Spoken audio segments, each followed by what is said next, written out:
কিছু কিছু নারী আছে এমন যারা রোজা রাখে, বাট তাদের রোজাটা মিনিংলেস হয়ে যায়, কোনো অর্থ থাকে না, কোনো সওয়াব থাকে না। দুই ধরনের নারী আমি এরকম পেয়েছি যাদের রোজার কোনো মিনিং আল্লাহর কাছে নাই, ভ্যালিউ নাই। এর কিছু কারণ আছে। সেই নারীর রোজার কোনো দাম আল্লাহর কাছে নেই যেই নারী রোজার আগেও বেপর্দায় চলতো, রোজা রেখেও বেপর্দায় চলে, তার রোজার দাম আল্লাহর কাছে নাই। আপনি যাই বলেন আমাকে, আমি বলবো এইটাই। বোন আমার, রমাজান মাসে আপনি হিজাব পরিধান করছেন না, বাজারের ভেতরে, শপিং মলে, বাজারের ভেতরে ওপেনলি মেয়েরা ঘুরে বেড়াচ্ছে, ওড়নার ঠিক নাই, জামার ঠিক নাই, চুল খোলা। রমাজান মাসে আপনি কোন মাসে কি কাজ করছেন? আপনি সারাটা দিন না খেয়ে আছেন।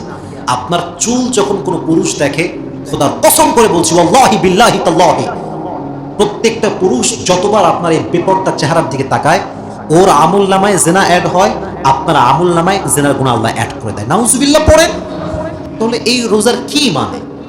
আর মনে রাখবেন, একজন নারী যখন বেপর্দায় চলে, সে যখন জাহান্নামে যাবে, একা যাবে না, হাদিস, একা যাবে না, তার বাপকে সঙ্গে নিয়ে যাবে, তার স্বামীকে সঙ্গে নিয়ে যাবে, তার হাজবেন্ডকে সঙ্গে নিয়ে যাবে।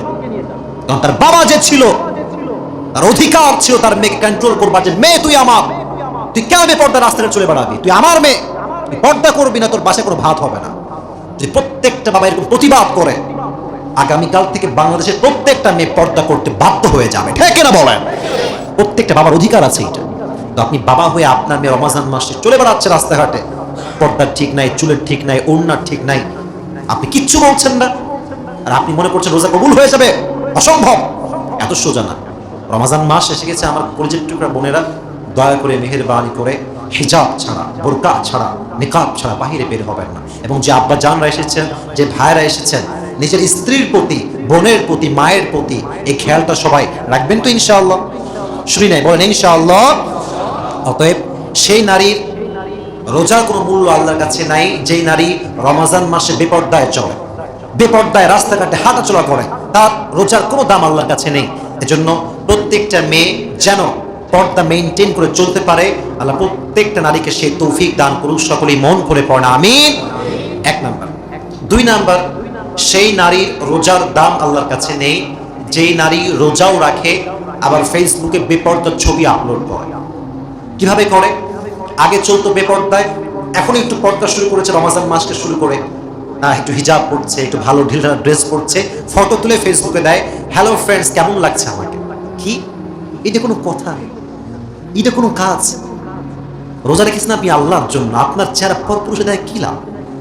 সামান্য কয়েকটা লাইক কমেন্টের জন্য মেয়েরা পর্দার 12টা বাজায়, বোঝে না যে পর্দা কতটা দামি জিনিস, রোজা কতটা দামি জিনিস।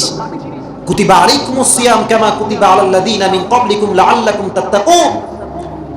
রোজার উদ্দেশ্য হচ্ছে তাকওয়া অর্জন করার। আপনি ফেসবুকে ফটো আপলোড করে তাকওয়া খুঁজতেছেন, ডাজন্ট মেক এনি সেন্স। মানে কি এটা? What is this?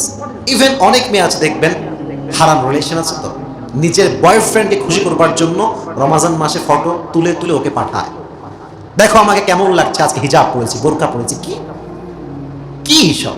কোন যুগে আসলাম আমরা? নিজের চেহারা অন্য পুরুষকে দেখাচ্ছেন, সে আপনাকে দেখে মজা নিচ্ছে, আর আপনি ভাবছেন আমি কনফার্ম জান্নাতি। হ্যাঁ, এটা কোনো কথা? এটা কোনো সেন্স?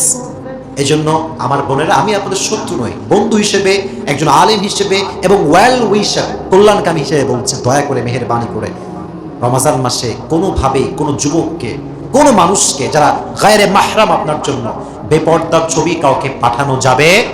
যুবক কথা বলো, পাঠানো যাবে? আল্লাহ বোনদেরকে কথাগুলো বোঝার তৌফিক দান করুক। সকলেই মন খুলে পড়া আমিন।